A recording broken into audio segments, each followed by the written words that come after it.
आप सबों को मेरी ओर से जय मसीह की। आप सब में से बहुत लोग मुझे जानते होंगे। मैं यूथ से आती हूँ। मैं जीवन जल आराधनालय में संगति करती हूँ। इसके लिए मैं प्रभु का बहुत धन्यवाद देती हूँ। और बीते हुए जब हम लोग बाइबल स्टडी में आए थे तो यहाँ पर हम लोग को बोला गया था कि एक जवान को प्रचार करने के लिए दिया जाएगा। तो वो मैं नहीं जानती थी कि मैं हूँ। इसके लिए मैं भैया का और भाभी का बहुत धन्यवाद करती हूँ। और सबसे पहले मैं प्रभु का धन्यवाद देती हूँ कि उसने मुझे इस योग्य समझा कि मैं इस जगह से प्रभु के वचन को प्रचार कर सकूं और आप सबों के बीच में तीसरी वाणी को रख सकूं। इसके लिए मैं प्रभु का बहुत धन्यवाद देती हूँ। हालेलुया। तो क्या आप सब तैयार हैं? हालेलुया। इससे पहले हम लोगों ने बहुत ही सुंदर तरीके से देखा पहली वाणी को और दूसरी वाणी को। पहली वाणी को बहुत ही डिटेल से हम लोग को बताया गया, बहुत ही डीप में हम लोगों को ले जाया गया। इसके लिए प्रभु का बहुत धन्यवाद देती हूँ। और दूसरी वाणी में भी हम लोगों को बहुत ही अच्छे रीति से हमारे मास्टर साहब ने बताया। इसके लिए मैं प्रभु को बहुत धन्यवाद देती हूँ। तो आइए हम सब तीसरी वाणी को सुनेंगे और तीसरी वाणी को हम लोग पढ़ेंगे।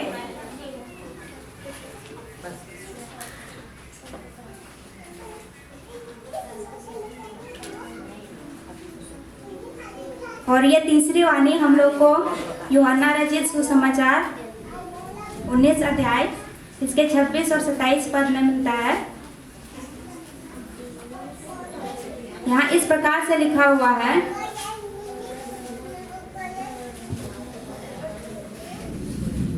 जब यीशु ने अपनी माता और उस चेले को जिससे वह प्रेम रखता था पास खड़े देखा तो अपनी माता से कहा, हे नारी, देख यह तेरा पुत्र है। तब उसने चेले से कहा, यह तेरी माता है। और उसी समय से वह चेला उसे अपने घर ले गया। तो यहाँ हमने तीसरी वाणी को देखा है। इससे पहले हमने क्षमा के बारे में सुना जो कि पहली वाणी था, और दूसरी वाणी जो कि विश्वास करने के विषय में था। और अभी तीसरी वाणी जो हम लोगों ने अभी पढ़ा, ये एक परिवार की जिम्मेदारी के विषय में है। तो आज हम इसको थोड़ा सा डिटेल में देखने जा रहे हैं। और जब हम 4 सुसमाचार, जैसा कि बाइबल में लिखा हुआ है 4 सुसमाचार हैं, मत्ती, मरकुस, लूका और यूहन्ना। लेकिन जब ये सब सुसमाचार में से हम जब सारे सुसमाचार को देखते हैं तो जब हम लोग एक एक करके देखते हैं तो हमें ये पता चलता है कि ये जो तीसरी वाणी अभी हम लोग पढ़े, यह सिर्फ और सिर्फ लूका रचित सुसमाचार में ही मिलती है, जिसे यीशु मसीह के सबसे प्रिय चेला यूहन्ना ने लिखा था। और जैसा कि हमें यूहन्ना रचित सुसमाचार उसके 21 के 24 अध्याय में जब हम इसको खोलते हैं या पढ़ते हैं तो हमें यहाँ पर यह मिलता है कि यह वही चेला है जो इन बातों की गवाही देता है और जिसने इन बातों को लिखा है, और हम जानते हैं कि उसकी गवाही सच्ची है। सही में जब हम इस वचन को पढ़ते हैं तो हमें पता चलता है कि यूहन्ना रचित सुसमाचार को यूहन्ना ने, जो कि यीशु मसीह का सबसे प्रिय चेला था, उसने लिखा है। और वहाँ पर जो कुछ भी घटना घटी उसको एक एक करके अपनी किताब में उसने लिखा है।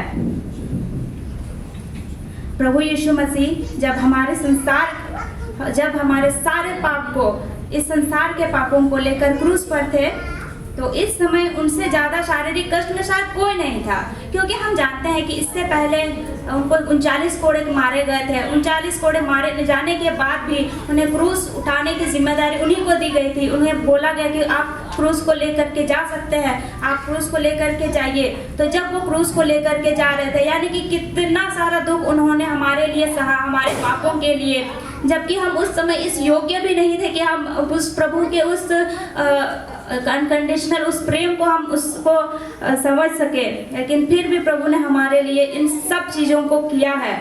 और जैसा कि अभी हमारे बीच में बताया जा रहा था कि जो पैशन ऑफ क्राइस्ट मूवी है, सही में उसमें इतना मतलब प्रभु यीशु मसीह ने जितना भी दुख को सहा उसको दर्शाने का उसमें प्रयास किया गया है। और सही में बहुत हद तक उसमें बताया गया, और उसको देख करके हम उस चीज़ को समझ सकते हैं कि किस तरह से प्रभु यीशु मसीह ने हमारे लिए दुख को सहा, हमारे लिए कष्ट को सहा।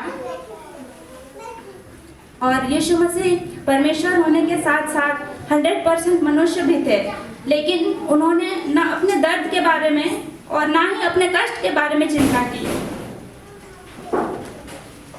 जब उसकी माता मरियम उसके क्रूज के पास खड़ी थी, तो उसको देख करके उनको अपना दर्द कम लगने लगा, क्योंकि मरियम ने उनके लिए बहुत सारे कुर्बानियों को दिया था, बहुत सारे समर्पण को किया था।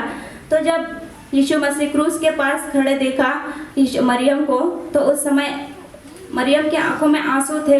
वो असहाय होकर प्रभु यीशु मसीह के बिगड़े हुए उस रूप को देख रही थी और बहते हुए उस कतरे कतरे लहू को देखकर बहुत दुखी हुई। ये सब देख करके यीशु मसीह को उसकी इतनी चिंता हुई कि उन्होंने अपने दुख को, जो कि सबसे ज्यादा दुख उन्होंने उसी समय हमारे लिए सहा था, उसको भी भूल करके उसने उनकी चिंता की, जिसने उसे इस संसार में लाया, जिसके द्वारा वो इस संसार में आए, जो एक जरिया बने प्रभु की महिमा करने के लिए। अब तक के उसके जितने भी बलिदान थे, समर्पण थे, कठिनाई थे और परेशानियों को उन्होंने सहा था, उस सब प्रभु यीशु मसीह की आंखों के सामने आने लगे, क्योंकि यीशु मसीह का जन्म एक कुंवारी से हुआ था। और हम जानते हैं कि जब कोई कुंवारी गर्भवती होती है तो उसको कितना कष्ट सहना पड़ता है, लेकिन माता मरियम ने उसकी जरा भी परवाह नहीं की और उस चीज को स्वीकार किया कि हाँ प्रभु तेरी ही इच्छा पूरी हो, और उसने उस चीज को स्वीकार किया, उस चीज को एक्सेप्ट किया। और जन्म के समय भी उनको ठहरने के लिए कहीं भी जगह नहीं मिली थी, जैसा कि हम लुका के 1 अध्याय के 27 पद में और लुका के 2 अध्याय के 7 पद में जब हम इसको पढ़ते हैं तो हम वहाँ देखते हैं कि उनको कहीं पर भी सराय तक में ठहरने के लिए जगह नहीं मिली थी। लेकिन प्रभु यीशु मसीह हर एक चीज को जानते हैं, चाहे वो कार्य प्रभु के लिए गुप्त रूप में किया गया हो, चाहे प्रकट रूप में किया गया हो।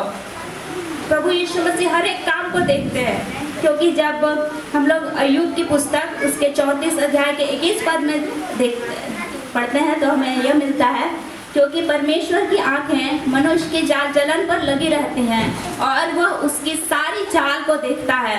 हालेलुया।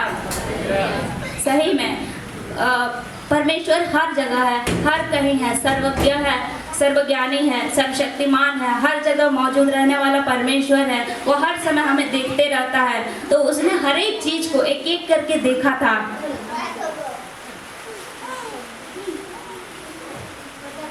और प्रभु यीशु मसीह जो कि 100% परमेश्वर भी थे, उन्होंने उस समय भी माता मरियम के उन बलिदानों को, समर्पण को, सब चीज को देखा था, एक एक करके नोट किया था, रिकॉर्ड में रखा था।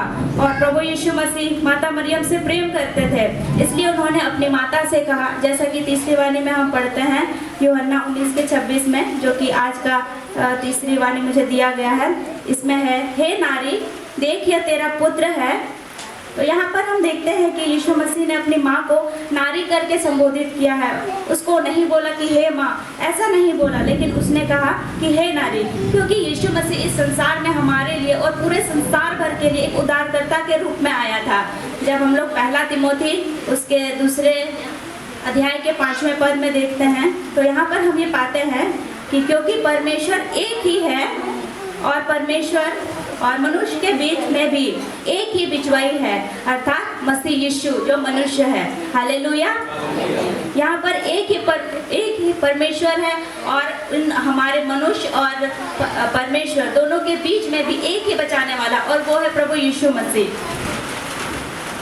और माता मरियम ने भी यीशु मसीह को उद्धारकर्ता के रूप में ग्रहण किया था। और इसको जब हम लोग लुका, जैसा कि हमें लुका 1 अध्याय का 47 पद बताता है, और मेरी आत्मा मेरे उद्धार करने वाले परमेश्वर से आनंदित हुई है। और मरियम इस बात को जानती थी कि ये उद्धार करता है, और उन्होंने भी उद्धारकर्ता के रूप में प्रभु यीशु मसीह को ग्रहण किया था। और जिस प्रकार का संबंध हम विश्वासियों का परमेश्वर के साथ है, और उसी प्रकार का आत्मिक संबंध यीशु मसीह का माता मरियम के बीच में माता मरियम के साथ था। तो इसलिए उन्होंने इस शब्द को कहा है, इस शब्द का इस्तेमाल किया, हे नारी। यीशु मसीह ने माता मरियम की जिम्मेदारी अपने सबसे प्रिय चेला यूहन्ना को दिया था। जब हम लोग यूहन्ना 19:27 पद में देखते हैं तो वहाँ पर यह लिखा है, उस चेले से कहा, यह तेरी माता है, और उसी समय से वह चेला उसे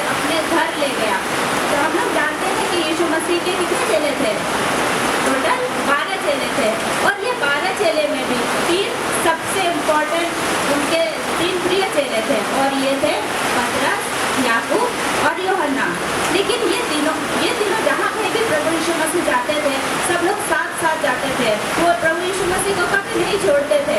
और ये तीन लोग हमेशा प्रभु के साथ रहते थे।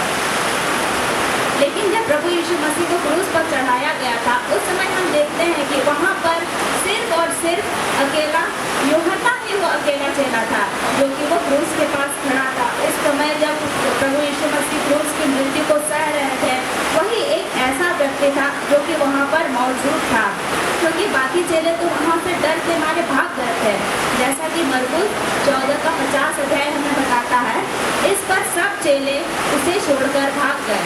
तो इस वचन में जब हम इसको देखते हैं तो ये हमें बताता है कि बाकी लोग डर गए थे, उन लोग चले गए थे वहाँ से, लेकिन यूहन्ना वहीं पर खड़ा रहा। बस यूहन्ना ही था जो वहाँ रह गया। माता मरियम और यूसुफ के और भी बेटे थे, और उन्हें भी माता मरियम की जिम्मेदारी दी जा सकती थी, क्योंकि यूसुफ की मृत्यु पहले ही हो चुकी थी, जैसा कि बाइबल के इतिहासकार बताते हैं। लेकिन उन लोगों ने यीशु मसीह पर विश्वास नहीं किया, जैसा कि यूहन्ना 7 का 5वां पद हमें बताता है, क्योंकि उसके भाई भी उस पर विश्वास नहीं करते थे। प्रभु यीशु मसीह ने उन्हें विश्वास योग्य नहीं जाना, इसलिए प्रभु यीशु मसीह ने माता मरियम की जिम्मेदारी अपने सबसे प्रिय चेले यूहन्ना को दी, क्योंकि वह यीशु मसीह की नज़र में विश्वास योग्य ठहरा। और जब हम लोग यूहन्ना उसके 19 के 27 पद को पढ़ते हैं तो यहाँ पर है, और उसी समय से वह चेला उसे अपने घर ले गया। और यूहन्ना ने कुछ भी देरी नहीं की। जैसे ही प्रभु यीशु मसीह ने उन्हें कहा कि देख यह तेरी माता है, तो वह उसको तुरंत वहाँ से लेकर के अपने घर ले गया। और यूहन्ना ने तुरंत यीशु मसीह की आज्ञा का पालन किया। हालेलुया। तो इस तीसरी वाणी से हम 2 महत्वपूर्ण चीज़ों को सीखते हैं। एक है हमें अपने माता पिता या परिवार से प्यार करना है, उनके लिए प्रार्थना करनी है, और दूसरा है कि हमें जो भी जिम्मेदारी मिलती है उन्हें विश्वास योग्यता के साथ पूरी तरीके से निभानी है। तो कभी कभी हमें ऐसा लगता है कि हमारे पेरेंट्स शायद हमको नहीं समझते हैं, या फिर हम जो कोई सा फैसला लेते हैं उसमें हमारी नहीं सुनते हैं, या फिर हमें उनकी किसी बात से हो सकता है चोट पहुंचती हो, लेकिन फिर भी हमें उनसे प्यार करना है, हमें उनके लिए प्रार्थना करनी है। इस बीच में मैं एक छोटा सा गवाही शेयर करना चाहती हूँ कि मैं जिस परिवार से आती हूँ वहाँ पर प्रभु यीशु मसीह को उद्धारकर्ता के रूप में कोई नहीं जानता है। और मुझे जब मैं शुरू में जाती थी तो मुझे बहुत दिक्कतों का सामना करना पड़ता था, लेकिन मैं प्रभु को बहुत धन्यवाद देती हूँ कि अभी मैं प्रभु के भवन में आ पाती हूँ, समय से यहाँ पर उपस्थित हो पाती हूँ और प्रभु की हर एक संगति में सहभागी हो पाती हूँ। हालेलुया। लेकिन इस परिस्थिति में भी मैंने उनके लिए प्रार्थना करना नहीं छोड़ा। मैंने लगातार उनके लिए प्रार्थना किया, और मैं विश्वास करती हूँ कि उन लोग अभी, लेकिन वो लोग अब ऐसे नहीं रहे हैं, लेकिन मेरा ये भी विश्वास है कि वो लोग प्रभु यीशु मसीह को उद्धारकर्ता के रूप में ग्रहण करेंगे। आमीन। इसीलिए चाहे कोई भी परिस्थिति रहे, हमें अपने माता पिता से प्यार करना है, जिसकी वजह से हम इस संसार में आए हैं, इस दुनिया में आए हैं। चाहे वो हमारे साथ कैसे भी क्यों ना हो, हमें फिर भी उनकी सुधि लेनी है, जिस प्रकार से प्रभु यीशु मसीह ने अपनी माँ की सुधि ली थी। और जब हम लोग पुराने नियम में जाते हैं, निर्गमन की पुस्तक 20 और 25 अध्याय उसके 12 पद में, तो यहाँ पर 10 आज्ञा में से 5वीं आज्ञा ये है, तू अपने पिता और माता का आदर करना, जिससे जो देश तेरा परमेश्वर यहोवा तुझे देता है उसमें तू बहुत दिन तक रहने पाए। आमीन।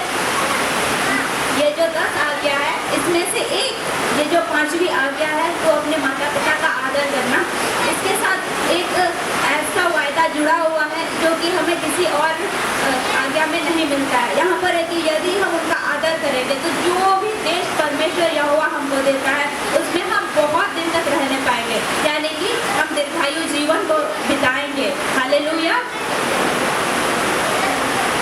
और दूसरा था, मैं बता रही थी कि जिम्मेदारी के विषय विषय में, यानी कि हमें जो भी जिम्मेदारी मिलती है उसे हमें मरते दम तक पूरा करना है। क्योंकि जब हमें कोई जिम्मेदारी दी जाती है, वो लोग हमें कुछ सोच करके, कुछ देख करके देते हैं कि हाँ ये कर सकता है, तो हमें उनकी आशाओं को पूरा करना है और हर एक चीज़ को प्रभु के लिए हर एक चीज़ को करना है।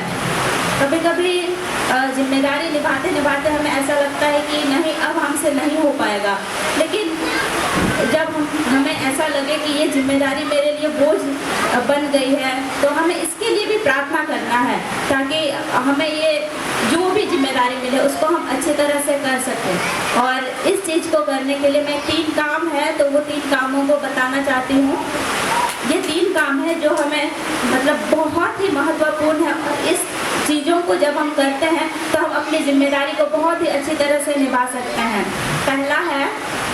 पहला काम है, इसको हम लोग देखेंगे द्वितीय वचन 3रा अध्याय उसके 6 पद में। यहाँ पर इस प्रकार से लिखा हुआ है, उसी को स्मरण करके सब काम करना, तब वह मेरे लिए सीधा मार्ग निकालेगा। आमीन। यहाँ पर जिस तरह से लिखा हुआ है कि उसी को स्मरण करके सब काम करना है, जो भी काम कर रहे हैं हम, जहाँ कहीं भी हैं, तो उसी को जब हम स्मरण करके करते हैं, तो हमें जो काम भी हमें कठिन लगता है, हमें लगता है कि मेरे लिए पहाड़ के समान है, तो वो हमारे लिए उस पहाड़ को समतल कर देता है और हम उस काम को बहुत ही अच्छे से कर पाते हैं। और दूसरा काम ये है जो कि लय व्यवस्था 19 अध्याय उसके 18 में मिलता है। लय व्यवस्था 19 अध्याय उसके 18 पद में लिखा हुआ है इस तरह से, पलटा ना लेना और ना अपने जाति भाइयों से बैर रखना, परंतु एक दूसरे से अपने समान प्रेम रखना, मैं यहोवा हूँ। यहाँ पर इस प्रकार से लिखा हुआ है। तो जब हम एक दूसरे से अपने समान प्रेम रखते हैं, जिस प्रकार से हम अपने लिए सोचते हैं, अपने लिए करते हैं, तो भी हम हर एक जिम्मेदारी जो हमें मिलती है उसको अच्छी तरह से कर सकते हैं। और एक तीसरा महत्वपूर्ण और आखिरी काम ये है जो कि हम लोग को 1 कोरिन्थियों उसका 10 अध्याय उसके 31 पद में मिलता है। यहाँ पर इस प्रकार से है, सो तुम चाहे खाओ चाहे पियो चाहे जो कुछ करो, सब कुछ परमेश्वर की महिमा के लिए करो। आमीन। तो यहाँ पर है कि हमें क्या करना है, हमें सब कुछ, जैसा कि शुरू में जब हम लोग आए थे यहाँ पर भैया हम लोग को बता रहे थे कि सब चीज़ प्रभु की महिमा के लिए करना है।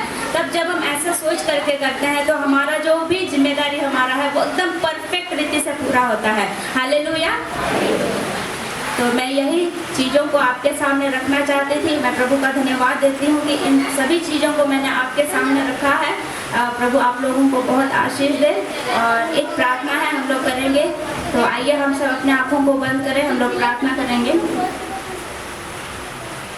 हालेलुया। महान अनुग्रहकारी पिता परमेश्वर, हम धन्यवाद देते हैं पिता हर एक बातों के लिए, प्रभु जी हर एक भलाई के लिए, प्रभु जो कुछ भी तूने हमारे जीवन में किया है पिता परमेश्वर, जिस भी जगह में तूने हमें रखा है, जो भी जिम्मेदारियों को तूने हमें दिया है पिता, अनुग्रह और अभिषेक दे पिता परमेश्वर, सामर्थ्य को देता कि हम हर एक कार्य को जिम्मेदारी से अच्छी रीति से करने पाए। हम विशेषकर अपने अपने परिवारों को जहाँ भी हम रखे गए हैं पिता परमेश्वर, हर एक लोगों को आपके हाथों में सौंपते हैं। पवित्र आत्मा द्वारा हमारी अगुवाई कर पिता, ताकि हर एक लोग तुझसे प्रेम करने वाले होने पाए और हर एक बातों को धन्यवाद के साथ आपके हाथों में सौंपते हैं, यीशु मसीह के नाम से। आमीन। आप सबों को